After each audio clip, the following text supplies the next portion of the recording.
قال النبی صلی اللہ علیہ وسلم من قام لیلۃ القدر ایمانا واحتسابا غفر له من ذنبه ما تقدم۔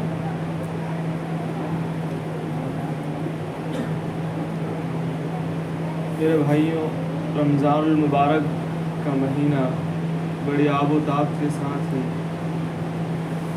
اور وقت رب تبارک و تعالیٰ نے ہمیں عنایت کیا تھا،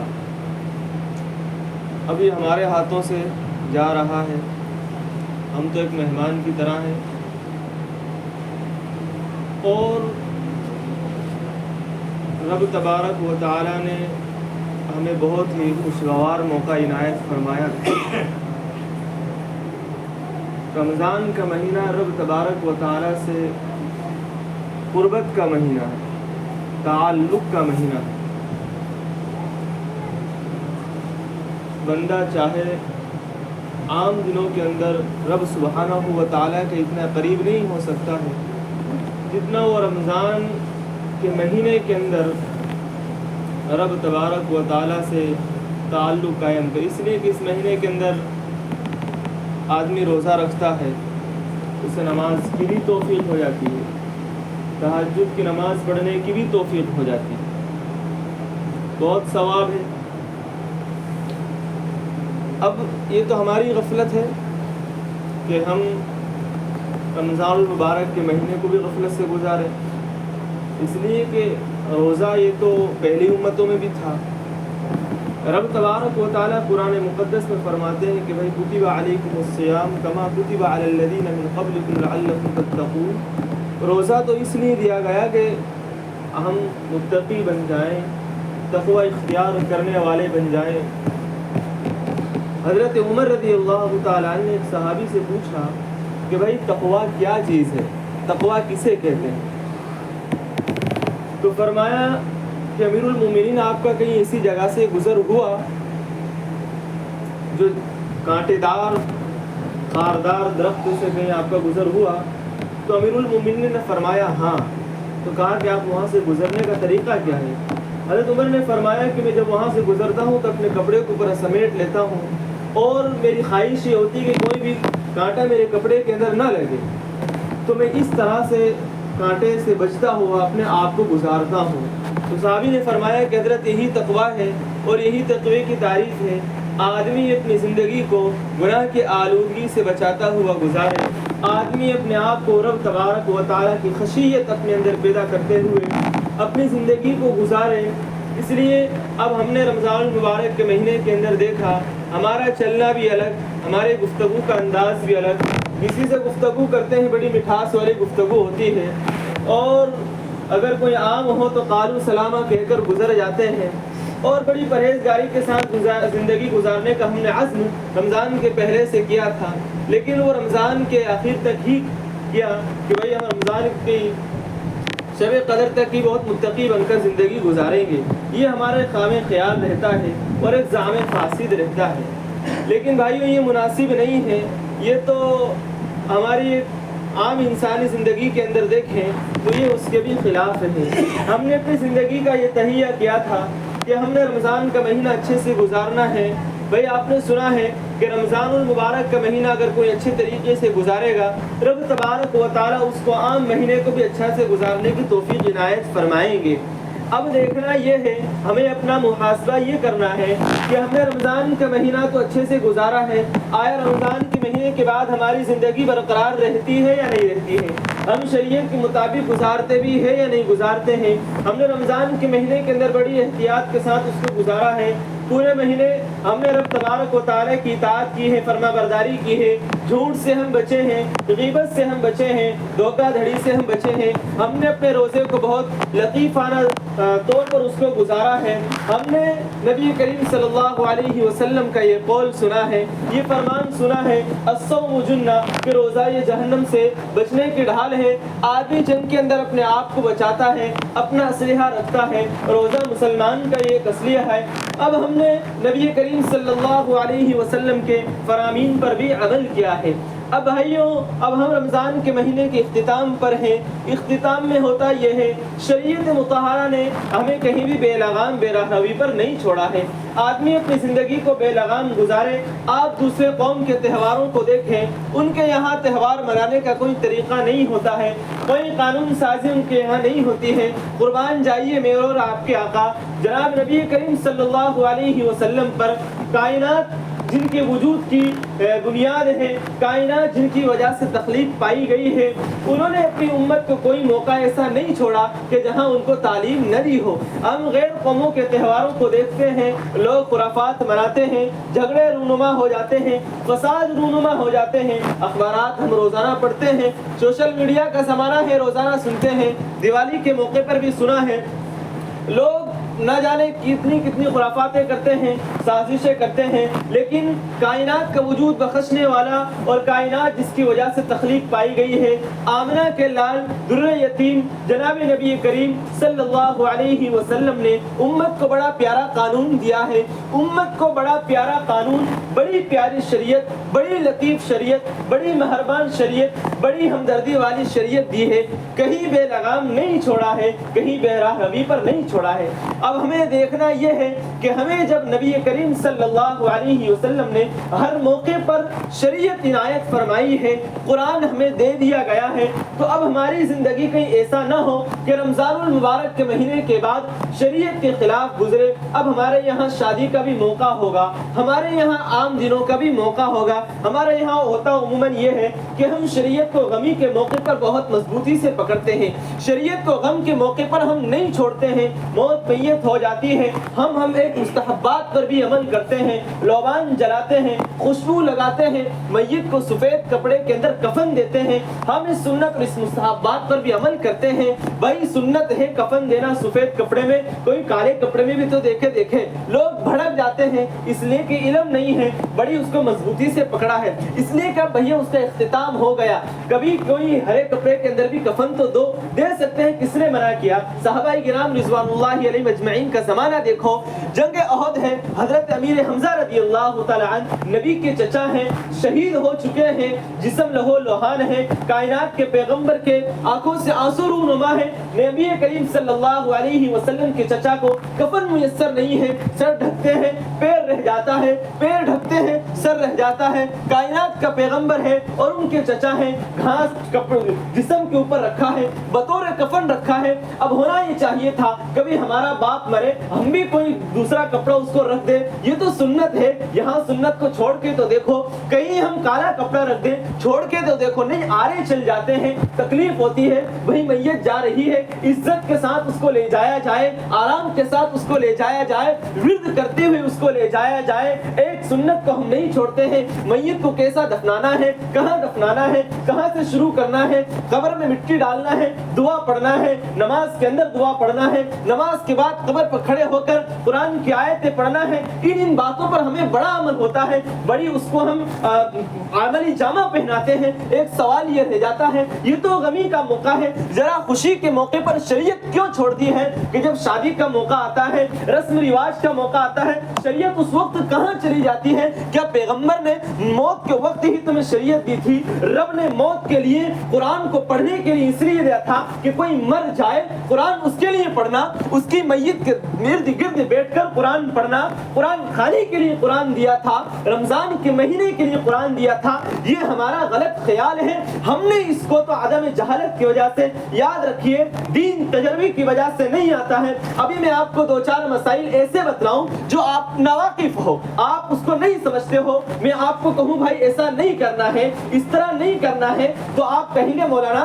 40 سال سے ہم یہ کرتے آ رہے ہیں, جب سے مسجد بنی ہے ہم تو ہر خطبے کے درمیان صلی اللہ علیہ وسلم زور سے پڑھتے ہیں, امام صاحب ہم تو تراویح کے بعد دعا زور سے کئی سالوں سے پڑھتے ہیں. بھائیو یہ آپ کا تجربہ ہے, شریعت تجربے سے نہیں آتی ہے, شریعت علم سے آتی ہے. آپ کو علم ہوا, اب آپ کے اوپر ضروری ہے آپ کا جو تجربہ تھا خلاف شرع تھا آپ کو چھوڑنا ہوگا, آپ کو اس کو ترک کرنا ہوگا. شریعت کبھی بھی یہ تجربے سے حاصل نہیں ہوتی ہے, شریعت علم سے آتی ہے. عالم نے کہہ دیا بات ختم ہو گئی, مہر لگ گئی, کائنات کے پیغمبر کا فرمان تم نے سن لیا. اب تمہارے اوپر میرے اوپر لازم یہ ہے کہ اب ہمیں ہمارا تجربہ چھوڑنا ہوگا, ہمارا عمل چھوڑنا ہوگا. ہم نے یا رسول اللہ نماز کے اندر سنا ہے, ہم نے اذان کے اندر ہم نے اپنے تجربے سے اذان دی ہے, فلاں جگہ سن کر آئے, ہم کئی سالوں سے دے رہے ہیں. امام صاحب آج آپ نے کون سی بات کر دی ہے؟ ہم کہیں گے آپ کا تجربہ تھا, ذرا آپ نے کسی کو سنا نہیں ہے. جب ہم نے سن لیا, علم آ گیا, اب ہمیں اپنے تجربے کو چھوڑنا ہے. خیر بہرحال رمضان کا مہینہ رب تبارک و تعالیٰ نے دیا اس لیے تھا میں اور آپ متقی بن جاؤں, میں اور آپ اپنی زندگی کو رمضان کے مہینے کے بعد بھی رب تبارک و تعالیٰ کی اطاعت کے ساتھ گزاریں. آج میں اور اپنی زندگی کا محاسبہ کریں.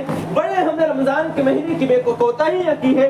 ہم یہ عزم رب تبارک و تعالیٰ کے سامنے یہ نہیں کہہ سکتے ہیں رب ہم نے آپ کے مہینے کو مقدس طریقے سے گزارا ہے. نہیں بھائیوں, ہم نے رب تبارک و تعالیٰ کی بڑی نافرمانیاں کی ہے. ہم نے رب تبارک و تعالیٰ نے جو مہینہ ہمیں دیا تھا, جس طرح گزارنا تھا, ہم نے نہیں گزارا. اب ہمارے لیے لازم یہ ہے, آخری عشرے کا مہینہ ہے, رب تبارک و تعالیٰ نے 3 عشرے اس میں عنایت فرمائے ہیں. ایک عشرہ اس میں رحمت کا عطا فرمایا تھا. میری اور آپ کی غفلت رہی ہے کہ ہم نے اپنے آپ کو رب کی رحمت سے نہیں ڈھانپا ہے.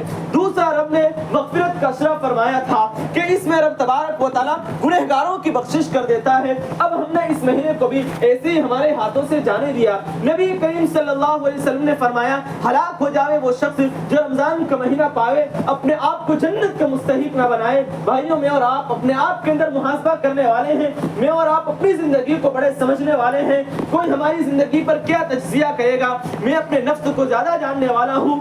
اب انسان کے لیے رب تبارک و تعالیٰ نے 3 مہینے 3 عشرے کے اندر اس کو منقسم فرمایا ہے کہ بھائی ہر طرح کی کیٹیگری کے بندے ہوتے ہیں جو جب چاہے جس میں آ کر اپنے آپ کو اپنے رب کو راضی کر لے ہوئے.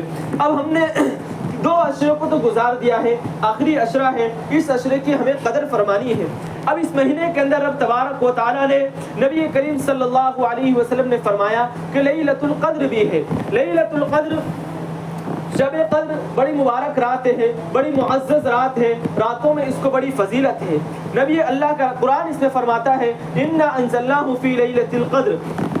مفسرین نے کئی تفاسیر لکھی ہیں اور علماء نے اس کی کئی توجیہ نقل کی ہے, اور آپ پڑھیں, سنیں, سنتے رہیں. قرآن کریم حلاوت والی چیز ہے. اگر آج کسی کو کوئی اپنی ہونے والی وائف اس کو اگر میسج کر دے, وہ 2-4 مرتبہ پڑھے گا, 10 مرتبہ پڑھے گا, لیکن پھر بعد میں وہ تھک جائے گا. کوئی کسی محبوب کی تعریف کرتا ہے, وہ 2-4 مرتبہ 10 مرتبہ کرے گا, لیکن تھک جائے گا. قرآن مقدس ایک ایسی عظیم المرتبت کتاب ہے, انسان اس کو پڑھتا رہے, سنتا رہے, اس کی حلاوت جاتی ہی نہیں ہے. انسان پیدا ہوا جب سے سنتا رہا, ہر مرتبہ اس کو لذت الگ ملتی ہے, ہر مرتبہ الگ حلاوت ملتی ہے. اب یہ تو ہماری کم فہمی ہے, ہماری کوتاہی ہے, کج روی ہے کہ ہم نے قرآن سے وہ لطف حاصل نہیں کیا. اس کی وجہ یہ ہے کہ ایمان کمزور ہے. ہمارا ایمان وہ نہیں ہے کہ ہم قرآن کو سمجھ سکے. ورنہ جن لوگوں نے قرآن کو مضبوطی سے پکڑا اور جن لوگوں نے قرآن کو سمجھا, تو عمر جیسا اتنا جلیل القدر, جس کا دل اتنا سخت ہو کہ کفار و مشرکین اس کے نام سے ڈرتے ہو, شیطان جس کے نام سے بھاگتا ہو, جب قرآن کو سنا تو موم ہو گیا. کیوں کہ بھئی قرآن تو بڑی حلاوت والی چیز ہے, لطیف چیز ہے. اب اس قرآن سے ہم نے کیا فائدہ اٹھایا, ہم نے کتنی قرآن ختم کی, کتنا قرآن پڑھا. علماء لکھتے ہیں اگر جس طرح رمضان کے مہینے میں ایک بھی قرآن ختم نہ کیا ہو, اس کو پھر عام دنوں کے اندر قرآن کی توفیق نہیں ملتی ہے, وہ قرآن کو ختم نہیں کر سکتا ہے. یہ ہمارا تجربہ بھی ہے, اس لیے کہ رمضان جیسے مہینے کے اندر ہمیں توفیق نہیں ملی, عام دنوں میں کہاں توفیق ملے گی. اس لیے اب مہینہ گزر چکا ہے, ختم ہے, اپنی آب و تاب کے ساتھ ختم ہونے کو ہے. جب بھی ہم عشاء کی نماز پڑھیں اور شب قدر کی جستجو کے لیے رب تبارک و تعالیٰ سے دعا کریں. ہم پوری رات نہیں جاگ سکتے ہیں, حالانکہ رات جاگنے کی فضیلت ہے. ہزاروں مہینوں قرآن کریم کہتا ہے لیلۃ القدر خیر من الف شہر, کہ بھئی ہزاروں مہینے, اور ہزاروں مہینوں میں مفتی شفیع صاحب نے کہ 1000 مہینے اس کے لکھے ہیں. اب ہمارے لیے ضروری ہے کہ ہم اس مہینے کے اندر جاگ سکتے ہیں یا نہیں جاگ سکتے ہیں, ہم اس مہینے کے اندر عبادت ہم کو کیسے کرنا ہے. دیکھو بھائیوں, عشاء کی نماز پڑھنے کے بعد ہمیں رب تبارک و تعالیٰ کے ساتھ جڑ جانا چاہیے.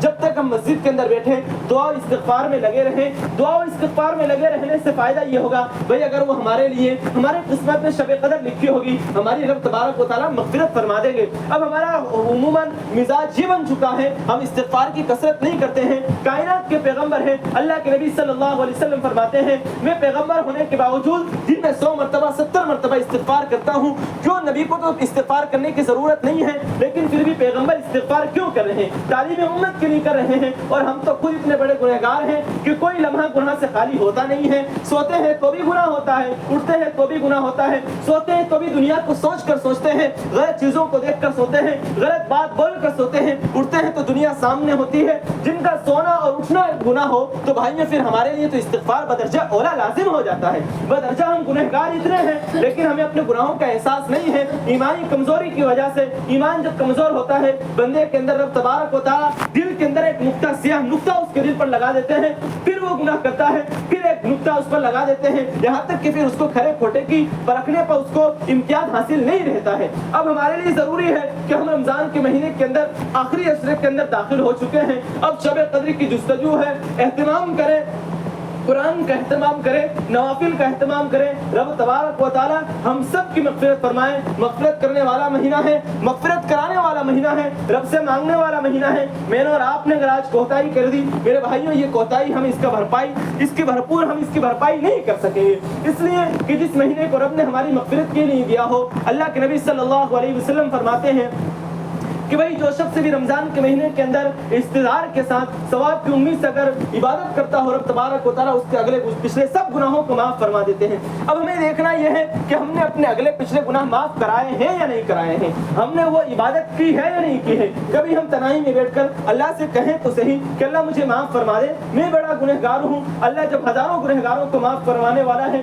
مجھے اور آپ کو کیوں نہیں معاف کر سکتا ہے؟ اللہ تبارک و تعالیٰ ہمیں معاف کر سکتا ہے, لیکن ہم ضرورت اس بات کی ہے کہ جب کوئی طالب ہے, میں جب بھی مانگتا ہوں بھر دیتا ہے میرے کاسے کو. میرے اللہ سے یہ دستے طلب دیکھا نہیں جاتا ہے. بھائی میں مانگتا ہوں, ہزار وہ دیتا ہے, اس لیے کہ اس رب کی رحمت بڑی فیاضی ہے. اس نے جنت کے دروازوں کو کھولا ہوا ہے, جہنم کے دروازوں کو بند کیا ہوا ہے. ہم نہیں دیکھ سکتے ہیں, ایمانی کمزوری ہے, مشاہدات نہیں کر سکتے ہیں. ورنہ اس رمضان کی برکات تو وہ ہے جو اہل علم ہے, اہل بصیرت ہیں, وہ اس بات کو سمجھتے بھی ہیں اور اس بات کو انہیں احساس ہوتا ہے. اب میں آپ حضرات کو ایک بات آپ حضرات کے سامنے رکھتا ہوں, میری امید ہے آپ اس کو عمل کریں گے کہ بھائی رمضان کا مہینہ چلا گیا, اپنے آپ کو رب تبارک و تعالیٰ کے سامنے پیش کیے اور یہ کہیے رب جو تُونے گزارنے کا مہینہ تھا ہم نہیں گزار سکے, جو تیری خواہش تھی ہم اس خواہش کے مطابق نہیں گزارے. ہم من تواضع للہ رفعہ اللہ, کہ بھائی ہم جتنی رب تبارک و تعالیٰ کے سامنے عاجزی کریں گے اللہ ہمیں اٹھائے گا.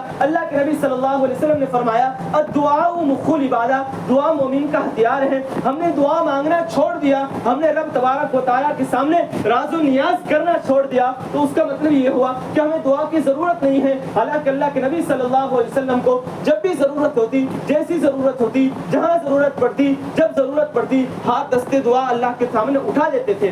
اب ہم تو بڑے فیاضی ہیں, بڑے مالدار ہیں, ہمیں دعا کی ضرورت نہیں ہے, یہ ہماری کوتاہی ہے. اللہ تعالیٰ سے مانگو, اللہ نے مانگنے کا کہا ہے. اللہ نے کہا مجھے پکارو میں تمہیں جواب دوں گا, تم میری طرف بڑھ کے آؤ میں تمہاری طرف چل کر آؤں گا, تم میری طرف چل کر آؤ میں تمہاری طرف دوڑ کر آؤں گا. بھائی میں اور آپ کتنے غفلت والے ہیں, کتنی غفلت کی چادر اوڑھی ہے. ہائے کائنات کا پیغمبر اور کائنات کا مالک کہہ رہا ہے لوگوں میری طرف آؤ. میں اور آپ کتنے گنہگار ہیں, کتنے بڑے بد نصیب ہیں, کتنے بڑے بدبخت ہیں. رب بلا رہا ہے میری طرف آؤ, میں رب سے دور بھاگ رہا ہوں. رب کہہ رہا ہے میری طرف استغفار کرو, میں رب سے بھاگ رہا ہوں. میرا رب کہہ رہا ہے میری اطاعت کرو. میں اور آپ رب کی نافرمانی میں زندگی گزار رہے ہیں. ہم اپنی تقریبات کے اندر شریعت کو کیوں چھوڑ دیتے ہیں, ہم اپنے خوشی کے موقع پر شریعت کو کیوں چھوڑ دیتے ہیں.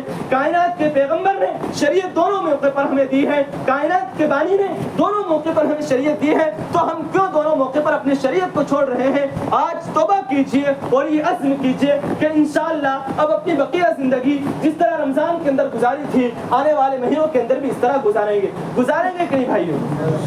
بھائی پورا عزم کیجئے اور سچے صدق دل سے ارادہ کیجئے. رب تبارک و تعالی ہمیں ارادہ کرنے پر بھی نیکی دے گا. نبی کریم صلی اللہ علیہ وسلم کے صحابہ پریشان تھے. بھائی پہلی امت کے اندر تو یہ تھا کہ وہ بہت ان کی لمبی عمریں تھی اور ہماری عمر تو بہت کم ہے. اللہ کے نبی صلی اللہ علیہ وسلم نے فرمایا تمہیں ایک رات ایسی دے دی ہے, تم اس میں عبادت کرو گے تمہارے سارے گناہ معاف ہو جائیں گے. حضرت ابو ہریرہ کی روایت ہے, اللہ کے نبی صلی اللہ علیہ وسلم نے فرمایا جو شخص اپنی جگہ سے عصر کے بعد جمعے کے دن اٹھنے سے پہلے اللہم صلی علی محمد النبی الامی وعلی آلہ وسلم تسلیما 80 مرتبہ پڑھے گا، اللہ تعالیٰ 80 سال کے گناہ معاف فرما دیں گے اور 80 سال کی عبادت کا ثواب لکھ دے گا۔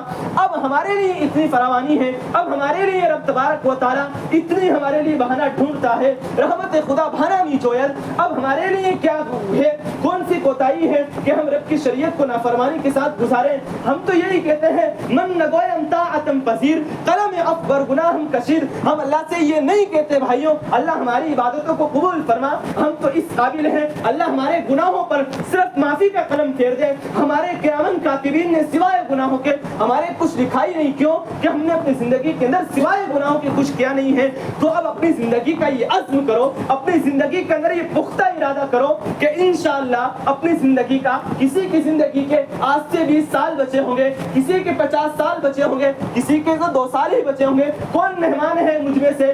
آپ مہمان ہیں یا میں مہمان ہوں؟ میں نہیں کہہ سکتا ہوں، لیکن بہرحال ہیں سب مہمان۔ ابھی مہمان ہے یا آئندہ سال تک کے مہمان ہیں، کوئی 10 سال تک مہمانی کرے گا، کوئی 20 سال تک مہمانی کرے گا۔ قبر دبوش رہے گی، فرشتے اس کے منتظر ہیں، فرشتے اس انتظار میں ہیں کب اس کا وقت آئے، کب اس کو دبوچ لوں۔ اس سے پہلے کہ کچھ فرشتے وہ کہہ رہے ہیں کہ بھائی ابھی توبہ کر لے، ابھی توبہ کر لے۔ نفس اتنا سنگین ہے ہمارا بھائیوں، شیطان تو قید ہو جاتا ہے، لیکن شیطان کی شیطانیت کے باوجود ہم اپنے نفس کے باوجود ساتھ وہ گناہ کرتے ہیں کہ رب ہمارا شرما جاتا ہے، ہمارا رسول ہم سے شرما جاتا ہے۔ نبی کریم صلی اللہ علیہ وسلم کی کئی احادیث ہے، حضرت شیخ نے فضائل اعمال میں ایک مستقل باب قائم کیا ہے، کبھی اس کی بھی تعلیم کیا کریں، کبھی اس کو بھی پڑھوایا کریں۔ اللہ کے نبی پر اگر کوئی درود پڑھتا ہے، اللہ کے نبی صلی اللہ علیہ وسلم فرماتے ہیں کہ فرشتے مجھ پر پہنچا دیتے ہیں۔ کچھ فرشتوں کو اللہ نے مقرر ہی اس لیے کیا ہے کہ یہ میرے بندے جو مجھ پر درود پڑھتے ہیں مجھ تک پہنچایا جائے، اور بعض وہ ہیں کہ اللہ کے نبی صلی اللہ علیہ وسلم کی روزے کے پاس جا کر درود پڑھتے ہیں تو اللہ کے نبی خود سن لیتے ہیں، کوئی نبی کے درود جالی کے پاس جا کے سلام کہتا ہے۔ حضرت شیخ نے لکھا ہے، ایسے واقعات ہیں کہ نبی نے ان کو جواب بھی دیا ہے جو انہوں نے سنا ہے۔ اللہ کے نبی صلی اللہ علیہ وسلم سنتے ہیں حیات میں اپنی قبر کے اندر، لیکن حیات کا الگ الگ معنی ہے۔ ایک میں ہوں، ایک نبی ہے، ایک نبی الانبیاء ہے، میں اور آپ بھی کھاتے ہیں، میں اور آپ بھی پیتے ہیں، اور نبی بھی کھاتے ہیں، نبی بھی پیتے ہیں، الگ موضوع ہے لیکن دونوں کا معاملہ الگ ہے۔ نبی بھی جواب دیتے ہیں لیکن ہم سن نہیں پاتے ہیں، ہمارے پاس وہ سمع نہیں ہے، اس لیے نبی کریم صلی اللہ علیہ وسلم کے پاس ہمارے اعمال پیش کیے جاتے ہیں۔ تو کیوں نہ بھائی، اگر میرے پاس حضرت اشرف علی تھانوی رحمۃ اللہ علیہ نے لکھا ہے، ایک باپ نے اپنے بیٹے کو یہ کہا تھا، بیٹے صبح سے لے کے شام تک جو بھی تو معاملہ کرے، جو بھی تو کام کرے، ایک ڈائری میں لکھ کر روزانہ شام کو مجھے حساب دیا کر۔ کہا باپ ٹھیک ہے، ایک دن حساب دیا، دوسرے دن حساب دیا، تیسرے دن حساب دیا، بیٹا باپ پر غصہ ہو گیا، باپ آپ چاہتے کیا ہو، روز روز مجھ سے میرا حساب مانگتے ہو؟ فرمانے لگے بیٹا میرا مقصد یہ تھا کہ تو مجھے صبح سے لے کے شام تک کا حساب نہیں دے سکا ہے، رب نے تجھے 60 سال کی زندگی دی ہے، تو میری ایک دن کی زندگی کا حساب نہیں دیکھا، میں اور آپ 60 سال کی زندگی کا کیا حساب دیں گے؟ جو بیٹا ایک باپ کو صبح سے لے کے شام تک کا حساب نہیں دے سکتا ہے، وہ کائنات کے سامنے حساب دے گا۔ آنکھوں کی بصارت تو دیکھیے، زبان کی گویائی تو دیکھیے، کان کی سماعت تو دیکھیے، جو رب نے ہمیں ایسے ہی عنایت فرما دی ہے۔ اور رب تبارک و تعالیٰ کی ہم نعمتوں کو شمار کرنا چاہیں، وَإِن تَعُدُّوا نِعْمَتَ اللَّهِ لَتُحْصُوهَا، ہم شمار نہیں کر سکتے ہیں۔ تو جو رب ہم پر اتنی مہربانی فرماتا ہو، جو رب ہم پر اتنی کرم نوازی کرتا ہو، بھائیوں ہم اپنے رب کو یوں ناراض کرتے ہو، گلی گلی پھرتے ہو، سیٹیاں بجاتے پھرتے ہو، عیاشی کرتے پھرتے ہو، جو نبی کہہ رہا ہو، جو رب کہہ رہا ہو، جوانوں کی جوانی اتنی مجھے پسند ہے، ان کی جھکانے والی پیشانی اتنی پسند ہے۔ بھائیوں وہ جوانی کہ جس میں ہم نبی کا دیدار کر سکتے تھے، ہم نے لڑکیوں کو دیکھنے میں گزارا، نب کی نافرمانی میں گزارا، ان کو کان کو جو نبی کا قرآن سننے والا، نبی کی حدیث سننے والا کان تھا، ہم نے اس کو گانے سننے کے لیے متعین کر لیا ہے۔ اللہ کے نبی صلی اللہ علیہ وسلم نے فرمایا ہے کہ اگر کوئی شخص گانا سنتا ہے، کل قیامت کے دن اس کو گرم سیسا اس کو کان میں اس کا ڈایا جائے گا کہ جس سے وہ چیخ اٹھے گا۔ آج بھائیوں ہم کتنے گناہ کرتے ہیں، چلتے پھرتے گاڑیوں میں ہم گانا سنتے ہیں، جہاں ہماری موت سے ہم کھیلتے ہیں، روڈ پر چلتے ہیں، ہم اپنی موت کو ہتھیلی میں لے کے گھومتے ہیں، لیکن بہت سے نوجوان وہ ہیں جو کانوں کے اندر ہیڈ فون لگا کر گانوں کو سنتے ہیں، حالانکہ موت اس کے سامنے ہے، کب مر جائے، لیکن یہ ہماری بے توجہی ہے، ہمارے ایمان کی کمزوری ہے۔ اس لیے آج یہ تہیہ کر لو بس ضد کے اندر بیٹھ کے یہ عزم کر لو کہ انشاءاللہ بقیہ زندگی کو ہم جہاں تک ہماری کوشش ہوگی ہم اپنے رب کے شریعت کے مطابق گزاریں گے نا انشاءاللہ. اللہ تعالیٰ مجھے بھی عمل کی توفیق عطا فرمائے, آپ کو بھی عمل کی توفیق عطا فرمائے. اللہ تعالیٰ ہمارے اس رمضان میں جتنی ہم سے کوتاہیاں ہوئی ہے اسے معاف فرمائے, اور رب تبارک و تعالیٰ اس میں جو انوارات و برکات ہیں مجھے بھی نصیب فرمائے, آپ کو بھی نصیب فرمائے. وآخر دعوانا